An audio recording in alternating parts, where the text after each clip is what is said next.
Buonasera, benvenuti ai nostri amici italiani, bienvenuti in la Savoie, parce que nous sommes en Savoie et nous parlons avec plaisir un peu italien, même si ça n'a pas vraiment d'intérêt quand on va dans le Val d'Aoste, parce qu'il parle parfaitement bien français. On va voir ça avec Giuseppe et Stefano. Buonasera Giuseppe. Buonasera. Vous parlez très bien français dans le Val d'Aoste, hein. Pas de problème pour nous accueillir. Mais disons qu'on se débrouille. Vous vous débrouillez bien parce que c'est un peu chez vous. C'est une région autonome, il ne faut pas l'oublier. Vous allez nous parler d'un très bel endroit qui s'appelle La Tuile. Thierry Pomme, La Tuile, c'est où? Dans le Val d'Aoste. Dans le Val d'Aoste, juste de l'autre côté de la Rosière, de l'autre côté du col du Petit Saint-Bernard. Très belle station, on peut encore faire du ski héliporté. Bonsoir Stéphano. Bonsoir. On va vous rencontrer dans quelques instants. Vous êtes un grand chocolatier. Merci d'être avec nous.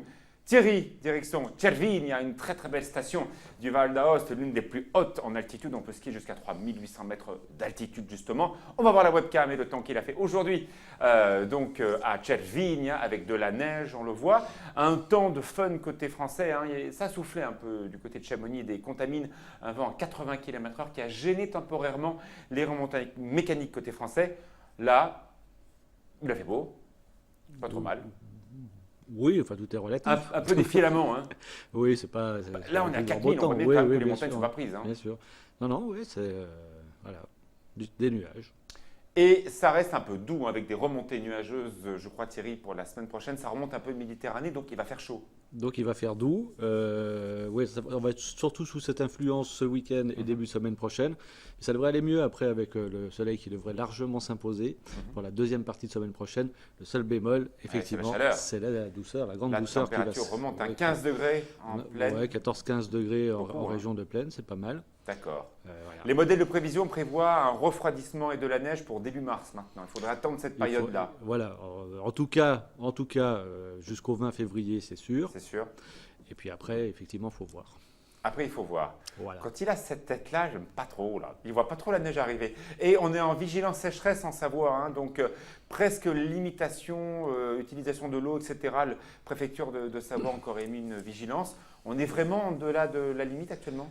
Oui, on l'est depuis plusieurs mois. Ouais.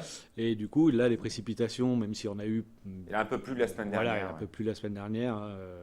On est quasiment à la moitié de ce qui devrait tomber pour un mois de février normal. Donc quand même vigilance. Voilà, donc on n'est pas encore... on n'a même pas gagné février alors qu'il faudrait qu'on fasse de l'excédent en fait. Bien sûr. Bon, on va faire un détail du temps prévu pour ce week-end dans quelques instants. Vous êtes bien dans la place de l'info. Bonsoir.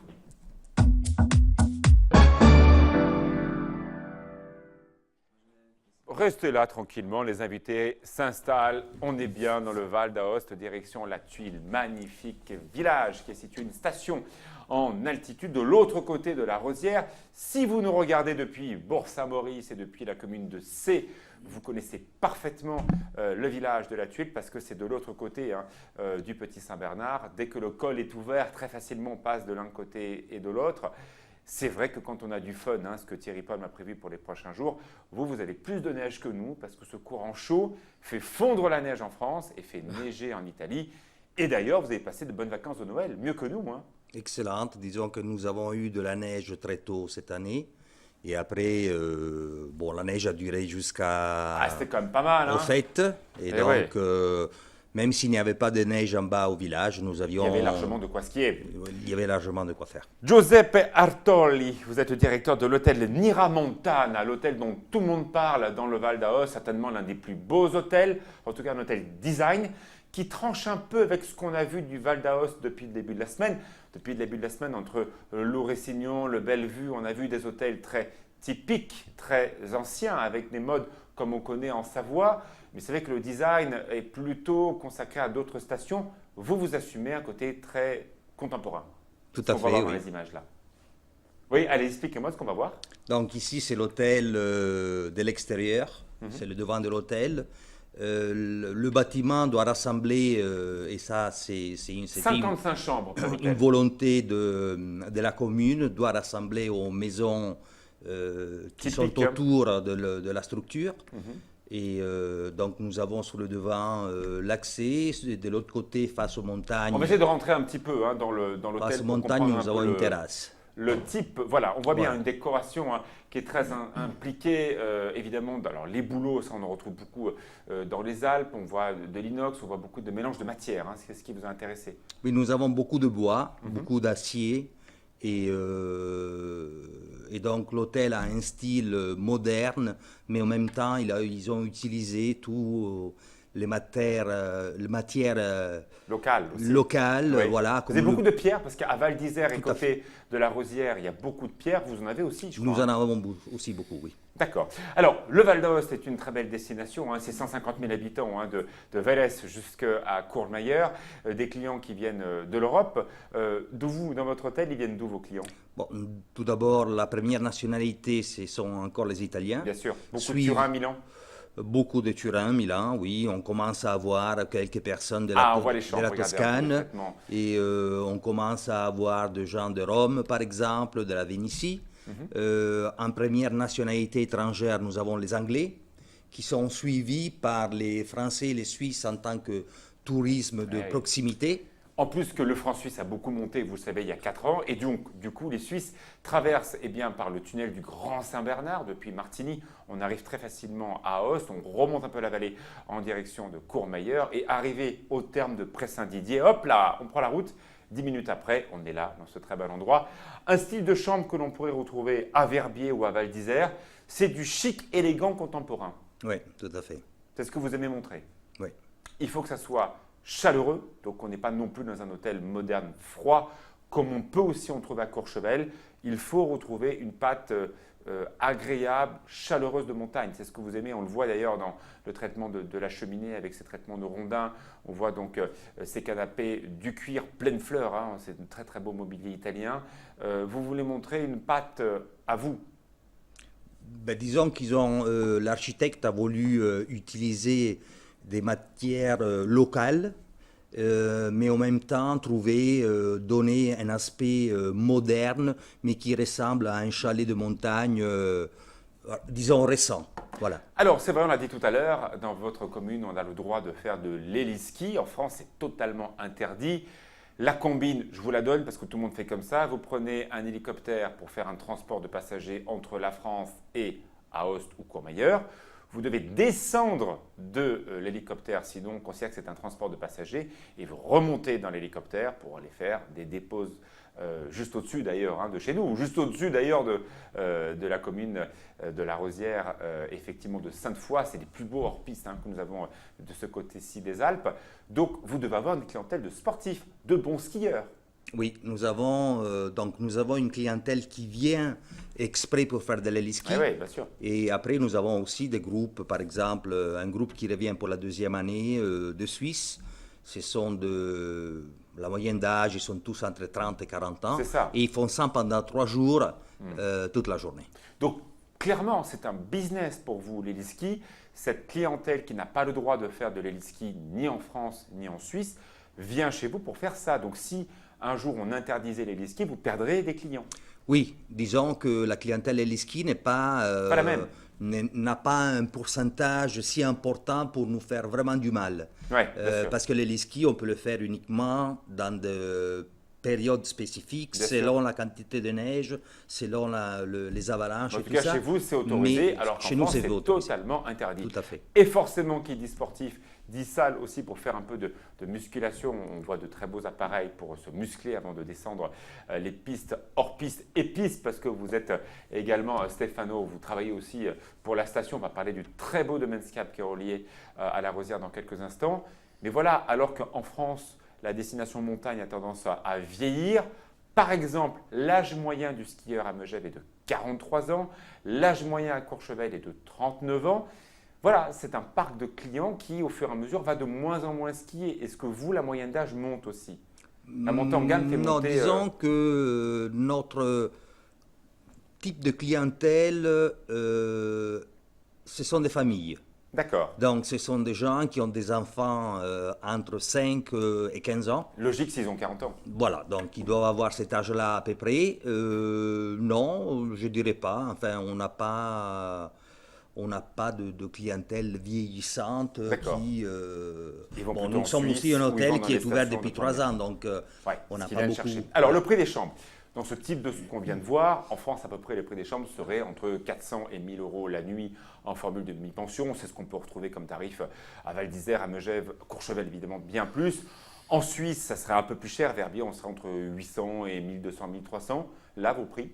Là, nos prix sont en demi-pension, 280 euros pour 2 personnes en chambre double, dans notre première catégorie. Et cette même chambre peut monter jusqu'à 650 en très haute saison, les fêtes de fin Noël, février. C'est bien ce qu'on retrouve depuis le début de la semaine. Hein. Oui. Pour si vous allez avoir le même type d'hôtel, dans le Val d'Aoste, vous avez à peu près 20 à 30% moins cher qu'en Suisse. Et par rapport à la France, c'est un peu différent, mais en tout cas, c'est un vrai plaisir d'aller découvrir aussi d'autres produits touristiques. Très bel hôtel, on va vous redonner le nom dans quelques instants, je l'ai marqué pour ne pas dire de bêtises. Vous êtes donc l'hôtel Nira Montana. À quelle altitude? Vous êtes à 1700, 1441. D'accord, 1441. Et on skie également côté français à la Rosière. Restez avec nous, la météo, et juste après, nous allons parler de chocolat. C'est notre dernier voyage dans le Val d'Aoste. C'était la thématique de toute la semaine. On a eu un grand plaisir à recevoir tous nos amis de l'autre côté du tunnel du Mont Blanc. Stefano Colon, vous savez que vous avez tous des noms comme des noms savoyards. Hein, donc voilà, Stefano c'est italien, mais Colon c'est évidemment très français dans l'approche. Vous êtes un grand pâtissier, chocolatier, glacier. Vous connaissez votre homologue à Val d'Isère, Patrick Chevalot? Non, oui. Un grand chocolatier aussi comme vous, un grand pâtissier. Il fait des glaces parce qu'on adore, nous, les glaces italiennes. Donc, on va venir les manger chez vous à la Tuile dans quelques instants. Thierry, pour la météo, ça donne quoi ce week-end, ce samedi? Alors, samedi ou dimanche, ce sera 2 journées à peu près identiques. Un peu moins bien avec, dimanche. Non, ce sera même un peu meilleur dimanche. Oui, parce qu'il y aura du fun. Voilà, donc on a des nuages à plusieurs altitudes, un nuage bas, un nuage moyen, un nuage élevé. Et du coup, on aura une matinée assez grise en région de plaine avec des nuages bas. Et puis l'après-midi, des éclaircies. Et en montagne, moi je vais skier ce week-end à Saint-Gervais. Et en montagne, alors on aura droit également à des nuages. Hein, voilà. Moi je veux bronzer ce week-end, je peux pas? C'est pas impossible parce qu'il y aura des éclaircies aussi. Donc c'est un petit mélange des deux. Comment on dit bronzer en italien? Bronzato, non? Abbronzarsi. Abbronzarsi. Ouais, on ressemble un peu à un italien. Alors, regardez la tête que j'ai, je suis tout comme Thierry, je suis tout blanc. Faut bronzer un peu. Regardez la mine qu'ils ont, les Italiens. Nous, on ressemble à rien. Giuseppe et Stefano, ils ont là. Et nous, on passe nos journées ici, Alexis. Ouais, nous, on est dans l'éclairage des paniers. Ça bronze pas les lampes. D'ailleurs, on devrait peut-être mettre des lampes bronzantes. Abbronzarsi, ça nous fera du bien. Parfait. Alors, i dolci, i cioccolatini. Merci beaucoup Stefano. On va voir vos créations dans quelques instants. D'abord, est-ce que c'est facile de faire ce métier à l'année quand on habite à la Tuile? Il y a quand même des habitants pour travailler toute l'année? Vous êtes ouvert qu'en saison? À la Tuile, c'est une commune très petite. On est à 500 habitants. Ouais. Et il faut attendre la saison touristique. Donc vous êtes ouvert qu'en saison? Travailler un peu. On est ouvert qu'en saison. D'accord. Mais l'été aussi? En été aussi. En été et en hiver. C'est vrai que dès que le col du Petit Saint-Bernard est ouvert, il y a un afflux de touristes des deux côtés pour aller voir la montagne de l'autre côté. Il y a un très bon échange entre Français et Italiens. Alors, quelles sont vos spécialités? Bon, en été, sont les glaces. Oui, forcément. Votre parfum préféré, c'est quoi? Bon, vanille, noisette. Vanille. Ah, on voit votre boutique. Oui. Là, on est donc au cœur de la Tuile. Alors, c'est un concept de boutique ouverte où on peut consommer sur place ou c'est uniquement vente à emporter? On a des tables, on a 8 tables. Ouais. On peut consommer à l'intérieur, en hiver, à l'intérieur et à l'extérieur pendant la période de l'été. Alors, parlez-moi un peu maintenant des chocolats. Vous aimez quoi? Vous, chocolat noir, chocolat au lait, chocolat... Moi, j'aime beaucoup le chocolat noir. Ouais. J'aime beaucoup les mélanges. Ouais. J'aime travailler avec les produits du terroir. Avec le genièvre de la Tuile, avec le genépi, avec puis vous avez beaucoup de noisettes, vous avez beaucoup de noix, vous avez plein de choses dans le Val d'Aoste. Le miel, beaucoup de miel chez vous. Bon, surtout tout près du Val d'Aoste, on a les noisettes Piémont. Bien sûr. On a les noisettes les meilleures au monde et j'aime beaucoup travailler avec ces produits. Oui, ça c'est des très très bons produits, de beaux chocolats. Regardez ce qu'on voit de chocolatini. Là, c'est quoi cette création? C'est un petit chocolat aux fruits des bois. On voit de couleur violet, de myrtille. Myrtille. Mais myrtille. Fragola? Non, fraise, on dit comme framboise. Myrtille, lamponi. Lamponi, ça je myrtille, framboise avec un petit peu de vinaigre de framboise. Ça doit être bon ça. Mais ça éclate un peu le goût. Et en dessert, vous faites quoi que vous aimez bien? Bon, des choses classiques du Val d'Aoste sont les tuiles. Oui, bien sûr. Nous, on fait la tome de la tuile, c'est avec des noisettes, c'est Oh là un là. chocolat. Et sinon, les glaces. Et voilà, j'ai faim. Voilà, comme d'habitude, chaque fois qu'on parle de nourriture, c'est terrible. On voit des gâteaux. Alors, chez vous, la mode, c'est quoi? C'est le gâteau par personne, chacun choisit son gâteau, ou c'est les grands gâteaux que l'on partage Bon, habituellement, ce sont des petites choses à choisir. à choisir? Comme les petits chocolats, des goûts différents, des biscuits. Parce qu'en montagne, Je suis mort de faim. c'est comme ça. Thierry, je suis mort de faim. On aime beaucoup les goûts vrais, avec du beurre d'alpage, avec des fleurs à l'intérieur, des C'est vrai? parfums particuliers. Oui, Vous mettez des fleurs à l'intérieur des gâteaux? oui, j'aime Ah, c'est mettre des fleurs de lavande. Elles ne sont pas si typiques, mais à la lavande, au genépi, une menthe. Allez, c'est quoi votre gâteau préféré, Giuseppe, quand vous allez voir Écoutez, Stefano? nous, on travaille souvent avec, avec c'est bien, Stefano, donc nous avons une sélection de... Et votre de préféré gâteaux. à vous, c'est quoi? Ben, moi, c'est le chocolat noir. Chocolat noir? Personnellement, Et parce que vous aimez le café. ouais. Peut-être. Ah, chocolat noir et café. Il manque plus que l'autre là qui vient là. Comment il s'appelle l'acteur italien, l'acteur américain là qui fait Nespresso. Clooney. George Clooney. Comment vous dites en italien? Clooney. Clooney. Non, mais je veux un Nespresso et je veux effectivement un chocolat noir. Noir. Noir. C'est le vrai chocolat noir. Vous êtes d'accord quand même? Oui, oui. Bon, on va faire passer un petit test à Thierry parce que ça fait une semaine qu'on parle du Val d'Aoste. Thierry, quel est le nom du fromage J'en du étais Val sûr. d'Aoste? Ça Je fait l'ai une pas- semaine qu'on est Je là-dessus. ne l'ai pas retenu. Le nom du fromage emblématique. Il n'y en a qu'un seul à retenir Oui, en je plus. sais, la fille, ça commence par F. Un F. Aidez-moi. La Fontine. La Fontina Et le lard. Il vient d'où le lard? du Val d'Aoste. Mais en bas du Val d'Aoste. Ça commence par un A. Toute la Ah, semaine, on est passé là-dessus. Oui, la vallée d'Ayas, c'est ça, non Non, c'est pas très très loin, c'est en Non. bas. Le Ah, lard je suis pas loin. d'Arna. Toute Voilà, la voilà. semaine, j'ai essayé de le dire. La Fontine et le lard d'Arna. Je suis pas arrivé. Je retiens pas. Mais j'étais nul à l'école, hein, je retenais rien non Je plus. vous promets, je vous ramène. Quand je vais voir nos amis à la Tuile, je vais acheter un peu de Fontine et un peu de lard d'Arna, je vous l'amène. Non, Et on a- non, mais de la Fontina, on en a mangé l'autre fois. C'était bon, en en plus, cuisine. hein. Non, j'ai pas aimé, Tombé. personnellement. Mais... Les chauvins Mais bon, savoyards. voilà. Non, Ah, c'est pas ça. Voilà, ça. On était très heureux en tout cas de parler du Val d'Aoste. Allez-y, c'est nos amis. En plus, avec le tunnel du Mont Blanc, ça coûte un peu cher un passage. Mais si vous prenez l'abonnement de 10 passages, franchement, c'est pas grand-chose. Et vous allez vous arrêter à la Tuile pour aller découvrir ce très bel hôtel. Merci beaucoup, Giuseppe, d'avoir été avec nous. Merci à Et vous. puis Stefano, n'hésitez pas à aller goûter ces glaces l'été dès que le col est ouvert. Bon week-end, on se retrouve lundi, on parlera des rencontres. Là, Thierry Paul sera bien plus fort, vous allez voir.